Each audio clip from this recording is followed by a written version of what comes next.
الحمدللہ رب العالمین والصلاة والسلام علی سیدنا محمد خاتم النبیین۔ بھائیو، ایک بھائی نے سوال کیا ہے کہ رمضان المبارک میں کیے جانے والے اعمال میں سے ایک عمل یعنی ایک نیکی کا اجر اللہ رب العزت کے ہاں انسان کے لیے کتنا ہے؟ 70 گنا ہے، 10 گنا ہے، کتنا ہے؟ تو رسول اللہ صلی اللہ علیہ وسلم کی ایک حدیث ہے، اس میں یہ بات آئی ہے کہ ایک نیکی کا اجر جو ہے اللہ رب العزت کے ہاں 70 گنا رکھا گیا ہے۔ یہ حدیث ضعیف ہے۔ اس کے متبادل اللہ رب العزت کے قرآن پاک یعنی قرآن حمید میں ایک آیت آتی ہے، انما یوفی الصابرون اجرہم بغیر حساب، کہ اللہ رب العزت نے صبر کرنے والوں کے لیے اجر رکھا ہے بغیر حساب کے، یعنی ان لمیٹڈ ہے، اس کی لمٹ کوئی نہیں ہے، بغیر حساب کے اللہ رب العزت نے اجر رکھا ہوا ہے۔ اہل تفسیر نے، مفسرین نے صبر کرنے والے انسان کو یعنی روزہ رکھنے والے انسان کو ان صابرین میں شریک کیا، یعنی ایک شخص سحری کرتا ہے اور سحری کر لینے کے بعد اللہ رب العزت کی تمام حلال کردہ چیزوں کو اپنے اوپر حرام کر لیتا ہے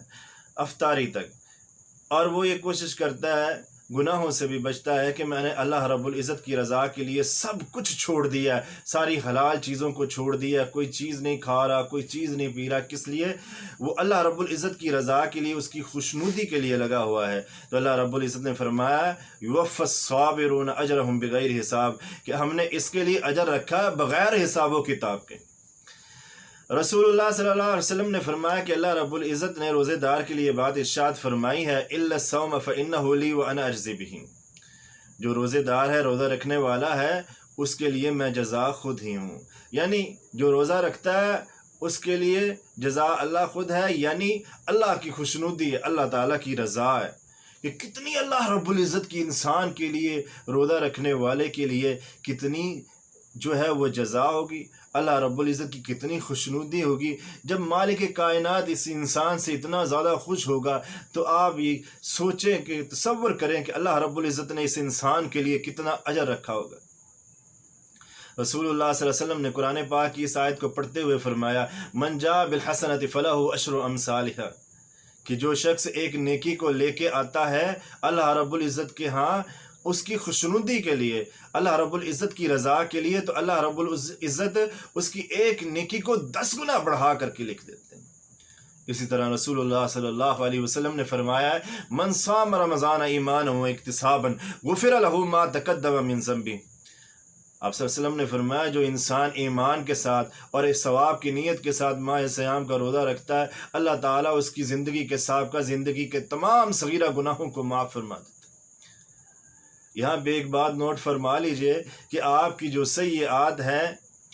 یعنی گناہ جو ہیں وہ آپ کی نیکیاں گناہوں کو ختم کر دیتی ہیں، مٹا دیتی ہیں، ریز کر دیتی ہیں، آپ کی اچھائیاں برائیوں کو کھا جاتی ہیں، صغیرہ گناہوں کو ختم کر دیتی ہیں۔ وضو کریں گے ہاتھوں کو گناہ دھل جائیں گے۔ آپ کی نیکیاں صغیرہ گناہوں کو ختم کر سکتی ہیں، کبیرہ کو نہیں۔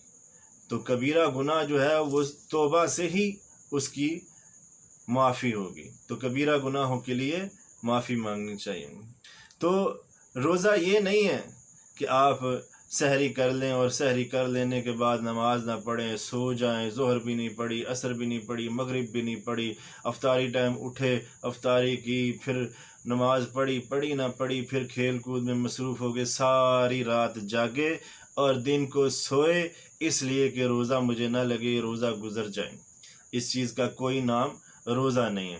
اس کا انسان کے لیے اللہ رب العزت کے ہاں کوئی اجر و ثواب نہیں ہے۔ روزہ یہ ہے کہ آپ اللہ رب العزت کے لیے روزہ رکھتے ہیں، نیکیاں بھی کریں، نمازیں بھی پڑھیں، اور اجر و ثواب کے اور کام کریں، قرآن پاک کی تلاوت کریں، اور جو ہے اللہ رب العزت کی راہ میں مال خرچ کرنے کے اور کام کریں،